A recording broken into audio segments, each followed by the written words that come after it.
They're the objects of both sympathy and scorn, beggars and panhandlers, asking for help from passers-by. It's a humiliating, even dangerous way to try and gather a few dollars. But now there's a new breed of panhandlers who do their begging not on the streets, but online. I think it's a sign of how pervasive the internet is and how people will see something in their real life and think, how can I do that online and reach, thousands, millions of people? It's known as cyber begging or e-panhandling, where websites beg you to send money out of the goodness of your heart. I'm just a stranger on the internet doing my own thing. Mike, who doesn't want his last name used, is a 20-something who lives in Miami. He started MakeMikeAMillionaire.com for fun, but he got the idea from a New York woman who actually needed the cash. I'd heard about Karen Bosniak's site, SaveKaren.com, and I thought it was a great idea. Karen, as in Karen Bosniak, who may be the mother of web begging. Last year, after buying one too many Gucci bags and pairs of Prada shoes, Karen unexpectedly lost her job and gained a $20,000 credit card bill. So she turned to the people of the internet, hoping to collect $1 here, $1 there, and by November raised $13,000. And surprise, hundreds of web beggars like Mike started appearing online. Some have heartbreaking appeal, asking for money to feed children, pay medical bills, even leave abusive spouses. But there are just as many sites that proudly have no redeeming social value. They ask you to give them money to pay for breast enhancements, fund their film debut, or in Mike's case, make him a millionaire. The website is really kind of silly and funny. An example of that, Mike's over-the-top wish list. He wants a BMW Roadster, weekly maid service, a condo on the beach, and the freedom to pursue his true love, music. While Mike's gotten a lot of positive feedback, there are those who think he is just plain lazy. I've gotten all kinds of hate mail, just calling me a bum and freeloader, and everybody jumps to the conclusion that I don't have a job when in fact I do have a rather well-paying job. Mike's online money-making strategy? To entertain. For the most part, people come in and they have a distraction for 5 minutes and they figure that's worth $1. Robert Goodstein, a marketing professor at Georgetown University, says that Mike has the right idea. When cyber begging, laughter sells, sob stories don't. The emotional appeals can be so heavy that I get turned off. Goodstein says the successful sites have a few other common characteristics too. They update so that donors can stay involved. They ask for small amounts of money, just $1 or $2, and they have a target audience. Without having a set of customers in your head first, I think your site's going to be a disaster. One good group, college students, who will play along if they get a kick out of your site. But prospective cyber beggars beware. Officials here at the Federal Trade Commission and other consumer watchdog groups all say that truth in advertising rules apply on the internet as well. So if you're soliciting money saying that you are a veteran with a disability trying to raise your 7 kids, and that's not really the case, you could be prosecuted. But in reality, the internet is still largely unregulated, and there are a few safeguards to protect you from fraudulent cyber begging appeals. You don't see a Better Business Bureau stamp on the bottom of some of these sites, and you wonder whether the stories about, the people who have cancer and lost their job. As for Mike, though, his website is pretty honest. He can't give you a good reason to give him money, and right now, old-fashioned hard work may be the only way to make Mike a million. So far, cyber begging has brought him a grand total of $52.73.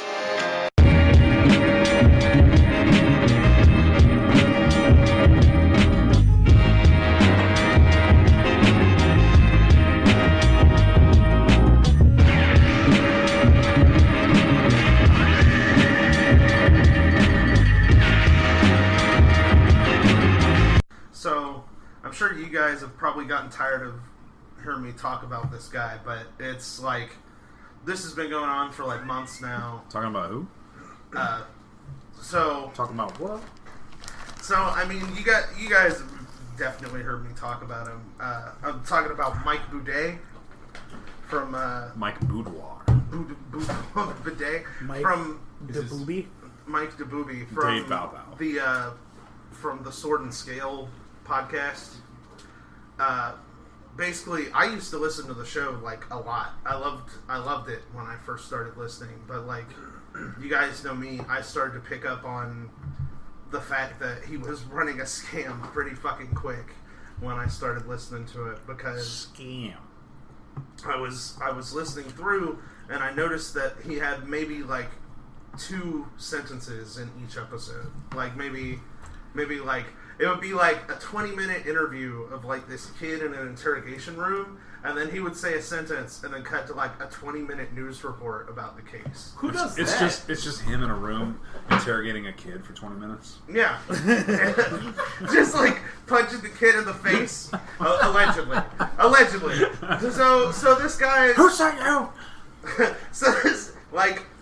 So that was enough to like start pissing me off, right? Like, there's literally an episode where he's talking about this woman who murdered her baby by putting it in a microwave, and he's like he's like, she put her baby in the microwave for 2 minutes, is like what he says. And then he starts playing a microwave sound. And I'm sitting there, I'm like, there's no fucking way that this motherfucker is about to play 2 solid minutes of a fucking microwave. And he plays 2 fucking minutes of microwave sounds. And then his voice comes in and he's like, that's how long that the baby was in the microwave. And I'm like, what the fuck, dude? Like, that is, like, how much more blatantly could you just be filling your time with vapid bullshit? So that was like literally 2 minutes. That's how long the baby was in the microwave. So, yeah, literally it ends with like a beep sound. And like, so this fucking guy, like, it's clear, like, he's like basically trying to do as little as he fucking can with the show, because he still wants to make, he's doing it solely for money. Can we just spend the next 40 minutes, or whatever his episode length is, and just fill that in here with that episode length? Yeah, that's what, dude, I legitimately thought about doing that. I was like, you know what we should do? We're doing a fucking episode, let's just take clips from his episodes and just really long clips. Just really fucking long clips. And Check out this clip of and this I'll give episode. 2 fucking sentences about this guy, right? Like, that's what I thought. We but should then, just put the microphone up to the microwave and just record fucking 40 minutes of microwave timer. So the thing is, right, this fucking guy, he talks shit about other podcasts all the time. He's talked shit about a lot of podcasts that I love and that I respect. And his was one of them, until I realized what a fucking asshole he is. And he'll, like, you can just go on, like, his Patreon here. This girl dressed up in like a mermaid costume and put on like one of his like merchandise shirts. She's like, I made you a thing. More pics on my Facebook, and I made an underwater video in the shirt too. His reply to that, what about without the shirt? This girl's like 18 tops. Like look at this, Palmer. Look at it. Like, that's fucking insane. Like, but I mean, like, this dude is like literally hitting on these fucking women. Like, Who's that guy? That's him. That's a picture of him. Yeah, he looks fine, right? So, like, and he's always like guilt tripping the people who listen to his show into like giving him more money. He's like, oh, I'm struggling. Like, if I don't get more money, I'm gonna have to put ads on the show. And then he puts ads on the show. Or if I don't get more money, I don't know if I'll be able to make the next season. And he'll, like, have his Patreon going, but he also will hold, like, GoFundMe fundraisers and, like, get, like, $12,000 from that in addition to his Patreon money. Because he's like, without this GoFundMe, I can't afford to make the next season of the show. Like, but, like, literally, the dude is recording, like, 2 fucking sentences and then playing clips that are straight from YouTube. Like, videos that you can find on YouTube, like, that.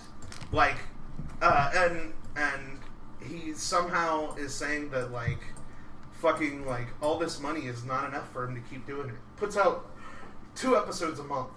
No money. Even then, he doesn't even put out 2 episodes a month.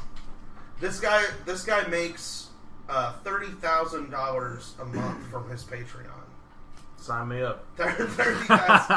I know. Like what? Like at this point, we should just be like taking like Monster Quest episodes and just playing those, like the audio from Monster Quest, and then we'll come in with like one or two sentences. What's that one with like the hillbillies? That's so just clearly Mountain staged. Monsters. Yeah, that one. Yeah, Mountain Monsters. We could play. We could play that, right? But it's not even the money that's the point, right? Because this guy, like, he will go on other podcast pages and like harass people, like here, this girl Rachel, she's like, it won't let me post a picture, but I found a great Valentine's Day one for this page, damn it. And his response is, message me, and he gives his email, and he's like, also include a naked pic in the attachment. Like things like that. It's like what he sends to his fucking like listeners. Or seems like a classy dude. This shit. Yo, come check out my podcast. Yeah, bring them sick titties. Let me, yeah. Like, why don't you jiggle them titties for the camera for a minute? This is like, Sword and Scale and Titties podcast. Like, this is Sword and Scale episode 376, titled "Send Nudes." So like, but like, if you call him out on it.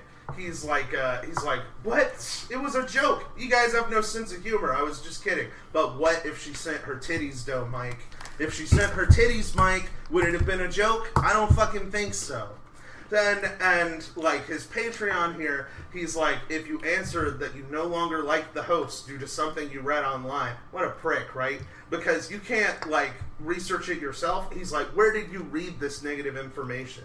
He's not like... These people dug and found out that I'm a piece of shit by just going to Google. He's like, no, they must have heard it from somewhere else. So he has like other podcasts listed here that must have been the ones that told you about how terrible he is like the only thing he has. Guess what, Mike? We're telling people how fucking terrible you are. And here, like, his shit just drives me crazy. He's like, when everyone's out having fun on a Saturday night and you're making free podcasts for their Monday mornings. Dude, it is a free fucking job. Like, it's a free thing. You put it out for free. You have to enjoy it. Wait. If you don't enjoy it, why are you fucking doing it, bro? Are we putting this out for free? Yeah. I am actually losing money putting this out because I love doing it. I am trying to get paid. I didn't realize that I earn. The hell, man. Earn. So, like, I love doing it, which is why I do it. And this guy, like, is clearly in it for money. He literally had a website back in, like, the early 2000s, which was called MakeMikeAMillionaire.com. Like, and the entire website was so people could send him money. That was it. That was the whole reason. He's like, give me $1. If I get, like, 1 million people to sign up for this, I'll get to become a millionaire. And that was his whole fucking thing. He was like, I don't want to work. I don't want to have a job. I want people to just give me, like, free money. So he made this website. and when that didn't work, he literally made, like, $63 from that. So when that didn't work, he turned to fucking podcasts. And it's literally just, this show is an evolution of that original scheme. Like, that original scam is... He is like, what can I do to do the least amount of work and make the most amount of money? I was trying to use a scale to see how much money I got already. And I mean, you can respect that some, right? Because, like, it's like, sure, you want to get paid. I understand, dude. But, like, when you go around talking shit to other shows or sexually harassing fans or, like, causing shit in, like, other people's, like, forums and stuff, you're just being an asshole, like, at that point. And he'll, like, demonize people with mental illness. Like, this guy went onto another podcast's Facebook page, and the first thing he says is he's like, yo, I heard there's single ladies here. It's like the first thing he says when he gets on that page. And so, of course, all the people who listen to his show start, like, fangirling out. They're like, yay, hey, Mike, hey, how's it going? Start talking to him. He starts, like, hitting on them all and, like, asking them for nudes and things like that, and then gets kicked from the fucking page. They're like, boom, kick him. Like, later that same fucking day, he starts talking shit about that podcast because his ego and money are all that motivates this fucking guy. Like, it's all he cares about. There's, like... Sounds very similar to a certain person that I know. Who? Our sitting president. Yeah. He's the Donald Trump of fucking podcasts. He's like the like. Do you remember? He's the president. Do you remember? Podcast. Do you remember Clark would like lean his dick in at like women while they're sitting down, like sitting? Who's Clark? So it's literally that. Like, he is that, except in podcasting. He is that fucking person. He will do that and interject himself in anything and start like harassing people. So like after he got like kicked out for like fucking harassing their group members, the dude on his page, they're like somebody was like, I just started listening to that podcast yesterday. What happened in the group? And he's like, they can't take a joke. Doesn't mention anything about the fact that he's like harassing women or anything like that. Like, it's entirely that they just couldn't take the joke because it's like classic gaslighting. He's like, nah, I wasn't hitting on you. Like, you're crazy. Like, why would you think that? You're crazy. Just out of gas. Yeah, just out of gas. So He had a lot of gas. he also like constantly is complaining about SJWs.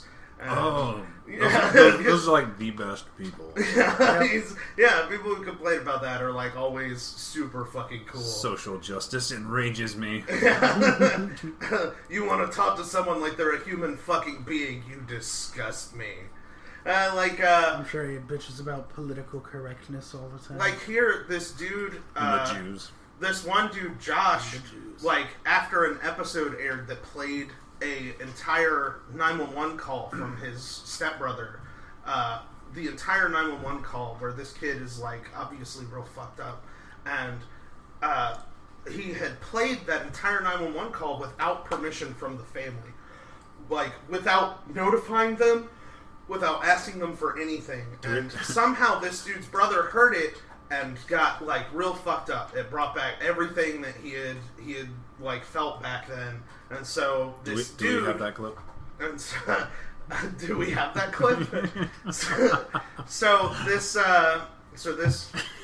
this guy like writes in about how his brother was like fucked up by the last episode, and his brother, who was one of the people affected by this crime, and Mike Boudet is like, I am but a flood of sorrow, bunch of crying emojis. And then he's like, now leave, trolls, before I publish the 36-page rant about me in your secret group where your true intentions are obvious, unless you like being exposed, in which case email me personally at, and he gives his email address or whatever. Like, well, like, he says that to this, like, dude who's, like, fucked up by this crime. He doesn't give a shit. Like, but in interviews and stuff, he talks about how much he cares about the victims, but there's literal proof of him, like, fucking being an asshole to a victim, like, literally right there, for, like, no reason. Like, no, it was a joke. Like, if you really cared about what you were doing, you really cared about true crime, and you cared about the people affected, you wouldn't be shitty to them. Like, that seems like... It's just a prank, bro. That It's seems just a like prank, human bro. decency 101. Like, You sound an awful lot like an SJW. and this is even, like, not even counting as just general douchebaggery. Like this here, he's like, this is a tweet from him. He says, there's only so many times you can raise the bar before they start comparing you to the bar you set. What? Like, shit like that. Is he on, like, a playground or something? Or? What's he smoking? Like, Can we get some? yeah, like he's just smoking his own ego, apparently. Like he posts on here. He's like, this group has been infected by a subset of that doesn't understand context or the tone of this show, and really, really likes to complain about things. No, dude, they don't like you treating people like shit. Like he talks about people with mental illness like they're monsters that are about to snap. Like, as if, like, if you talk to them the wrong way, they'll just straight fucking murder you. Is, like, how he talks about them on a regular basis on his show. Or, themselves. this woman here, Rachel, she's like, I actually am single, and I complimented you in a completely different podcast page. Doesn't that count? This is when he had asked for the single ladies on that one page. His reply, are you hot and easy? Because that counts more. Like, what a piece of shit, man. Like, he's married. Like, he's, like, supposedly married, but he's, like, hitting on all these fucking, like, women. Like, it's going out of style. Like, come on, dude. Only if they're hot and easy, though. Another question from his exit survey. Are you a loser? Yes or yes? Like, if you, like, quit supporting him on Patreon, that's another one of the questions it asks you. Like, he's, like, such a dick. Well, he didn't answer. Yeah. Quick, Alt F4. Yeah. You mustn't complete the survey. I guess by his definition, I would be a loser. So yeah, another thing he does, right, is like he'll play literally the sound of people dying. Like it'll be like in the clips he plays, it'll be like someone got shot and like their death rattle and like the gurgling from them like dying and shit. He plays all of this, but then like curse words are censored. And the reason they're censored is because they're censored on the fucking YouTube clips he finds. So he has to censor his own curse words too. The other thing it lets him do, if he doesn't say fuck, ass, titties, shit, balls, any of that stuff that we love saying so much that we're allowed to fucking say, he can market his show to kids. So he can get like a wider audience. He can go like, oh yeah, I mean I literally had a guy being beaten to death with a fucking hammer by a bunch of Russians, like, and the sound of his like death rattle, but I didn't say fuck, so it's not an explicit show. Like, it'll be shit like that. And like that's like so fucked up that like it's just another way he tries to find how he can make more money. So this guy, his first, like, he had another podcast before this one, which was called Universe of Luxury, where literally he talked about all the things that he would get if he had like a shitload of money. And like before that, he was in like bands, which never really went anywhere. So because he didn't become a millionaire with the bands, he started the internet panhandling thing. When he didn't become a millionaire with that, then he started the fucking podcast thing. And when that podcast didn't work, he started this podcast. And with this podcast, he's actually managed to sucker people in. Because true crime fans are passionate, they love the subjects, and they will listen, like, hungrily to anything you give to them about it. No matter how shitty it is. Yeah, apparently no matter how shitty it is, because this guy will just take clips from YouTube. You can Google search, people. If you Google search, you will find every one of the clips that he uses. It will take you no time. He's even plagiarized Rolling Stone. He plagiarized a fucking Imager picture on Ed Kemper. Like he plagiarized that to put on his fucking show, allegedly. And I think we should start a podcast as a performance art piece and just do hour-long episodes of us speaking complete gibberish. Yeah. Just speaking complete fucking nonsense. I got it. An episode, and the first one's white noise, and it's just a compilation of Hitler's speeches. I mean, that could work. Oh. It does sound like that would be a thing that could make us money, the wrong kind of money, but it would it'd be a lot of like Polish gold. It's a podcast of someone making sandwiches. But since it's not visual, all you hear is them literally. Oh, I'm making a real good sandwich over here. Now I'm adding. It's like the crinkling rigatoni. Why are you adding rigatoni to a sandwich? Pasta salad. And I mean, literally, we could do any of that shit and make money. Like, it's not even like. But this guy isn't out to make money. He's out to be a fucking millionaire. It's completely different to him. I would also like $1 million. Yeah, everybody would like $1 million. If you push this button, you want $1 million. Yeah, he'd just kill everyone. He has no problem with listen it. To the other he'd part just of keep the thing. pushing he'd keep pushing the button. Even after you told him, he'd keep pushing the button. He wouldn't give a shit. Like this guy. The person who brought him there with the button just dies. It's just like, Yeah, like he'd keep pushing the button. He doesn't care.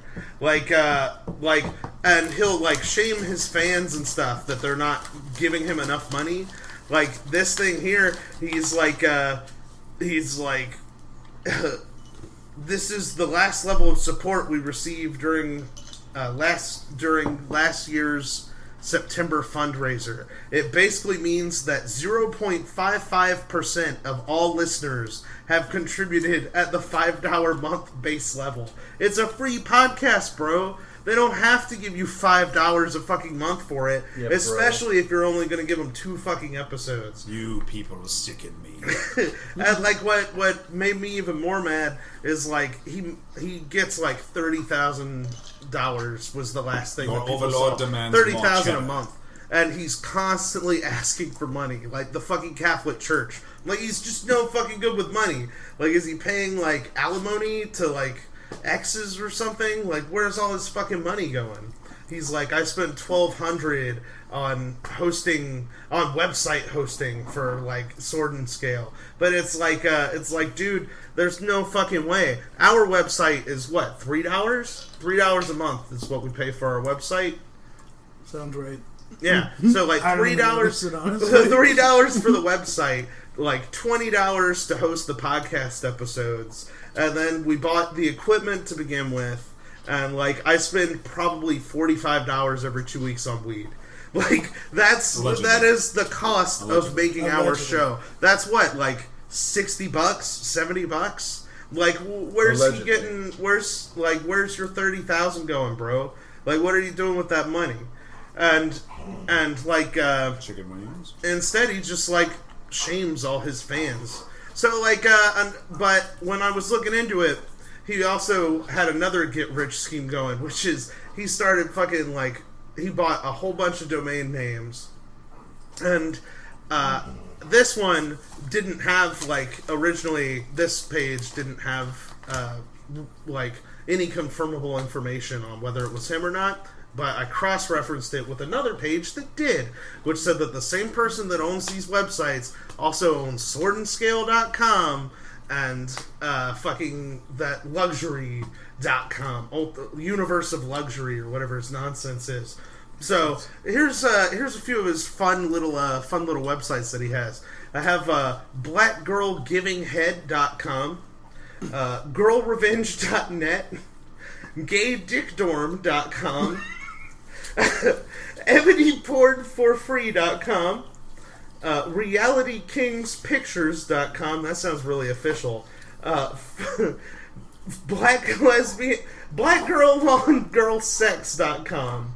Hitler did nothing wrong.com. freelesbianblackporn.com. Like, he's getting real fucking specific with this. He also has beautifulpussy.info and info. Beautifulpussy.info and beautiful, I think it's titties. ebonypornforfree.gov. Yeah, beautifultitties.info.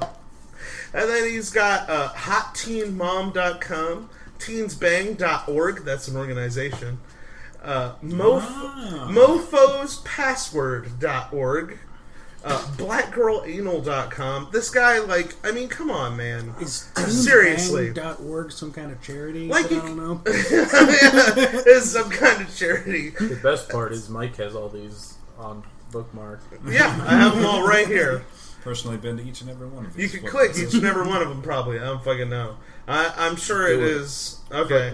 At random. Treatmonsters.com. Dude, that's not that random. It's probably the only one that didn't sound like vagina. You're the only one that doesn't sound like vagina. No, not gonna load it. Site cannot be reached. Yeah, gaydickdorm.com. Like, come on, man. Like, seriously. Come on, man. It's for gay bros in college. Like, gay co-ed. Sweet dick, bro. Sweet dick, bro. Is Chad here? I'm supposed to be here. But yeah, like, I'm just so, like, tired of this guy getting away with the shit he gets away with. He treats his people, like, treats fans like shit, treats victims like shit, and he's basically scamming people out of money. Like, that's That's the whole reason he makes his show. Definitely sounds like a douchebag. Like, and the thing is that, like, people keep giving him more money. Like, they keep donating to this dude's Patreon. But, like, if you really care about victims of true crime, if you really care about true crime itself, what you need, like, what you should be doing, instead of giving it to this guy who's just a fucking leech, sucking on your wallet, is you should be giving it to, there's charities. There's the Center for Missing and Exploited Children. There's the National Network to End Domestic Violence. There's the there's End the Backlog. Like, there's all sorts of fucking... There's dicktel.com. Yeah, dicktel.com. There's so many, like, places where your money would be better spent than spent on padding this guy's ego. And it's... Padmyego.com. Yeah, donate. Padmyego.info /Teen Bang Moms /net Teen Bang Moms. .org. And, like, there's so many better places. So many better places you could send your money to where it would do more good than in this guy lining this fucking guy's pocket. Send it to the Dick Dorm. And tonight when it's fucking like 3 a.m. and this guy is listening to this fucking podcast and he's getting angry and getting ready to send me some fucking tweets, I want it to be because people are seeing what this fucker is doing and they're giving the money to people that actually need it. Because Mike Boudet said on every single week on Sword and Scale that he was out to do one thing. He wants to prove to you that the greatest monsters are real. And he has. And you get, like, this guy is a sex-obsessed narcissist who just wants money. And you guys, like, and he's just leeching it from everybody. Son of a bitch. Like, like, I mean, I don't care. Like, fucking say it. Like, it's like, well, seriously, like, why would you go through that much trouble to be shitty to other people? Money. That's his whole thing, dude. Like he's like looking for Scrooge McDuckian levels of money that he already has. What would 35,000 times 12 be? 286 million. That sounds right. That sounds like enough. I'm not going to dispute it. That's too much fucking money. That's what it is. And like, and he adjust for inflation. So like, I think it was last year. He took 8 weeks off. He took 2 months off. He got paid $60,000 to do fucking nothing. He was progress for like 2 fucking months. Like, yeah, it's just this guy just has been getting under my skin for a long time with the way he talked about mental illness. And then when I heard that episode with the rape survivor, that was just enough that I was like, no, somebody has to say something to this fucking guy. Because hopefully there's a fucking person in there somewhere, like something that could be reached. But if not, the people listening to his show need to know that they shouldn't give this man their money, because all he's going to use it on is himself. That's all he gives a shit about. It's from day one, Mike Boudet has been about Mike Boudet. I'm just going to throw out there that Mike Boudet allegedly, literally, fucks donkeys. Allegedly. Gets fucked by donkeys. Allegedly. So, and also literally. And also allegedly. So this fucking guy, like, yeah, I just, somebody needed to call him out, and podcasters in general, we're nerds, we're introverts, and we don't like conflict. You went after gamers. And this fucking guy, he actually did this week, believe it or not, which is hilarious. Because it's exactly the group that he fits into, is like the neckbeard Gamergate people. Like, he would fit in. It's about ethics and journalism. He could disguise himself as one of those people, but did perfectly. Fucking liberal media. Cut SJWs. But, yeah. Hussein. Like, we were killing Husseins. So this, like, yeah. I'm done with this fucking guy, man. Like, I don't understand. Can't even look. I don't understand how, like, I can only assume that the reason he's gotten away with it for as long as he has is because people just don't know. So I'm trying to do something about that because he's like so fucking shitty. Somebody has to do something. And like podcasters don't like conflict, but I'm like, fuck it. Welcome to the I think we're conflict podcast. Yeah, I'm like, well, I think we're just small enough that like maybe we could say something about it, and he can just fucking eat it. So here's the thing: everything that I've said in this episode, everything I've gone over, I'm not doing it to start some kind of witch hunt or anything. I'm doing it because I think that your money can be better served with someone else other than this guy. And if you don't even have to take my word for it, on our website we're going to have pictures posted for you, we're going to have articles posted for you, and links to all these things that I talked about in this episode. So you don't have to take my fucking word for it, because it's right there for you to see, man. And basically, I hope to help some people here realize that they're supporting a con man. I hope that you guys will put that money to better use and help people who actually need it, instead of giving it to some narcissistic, misogynistic asshole who just wants to suck you dry. Until next week, you guys, I'm gonna go smoke a fucking bowl, because I'm done.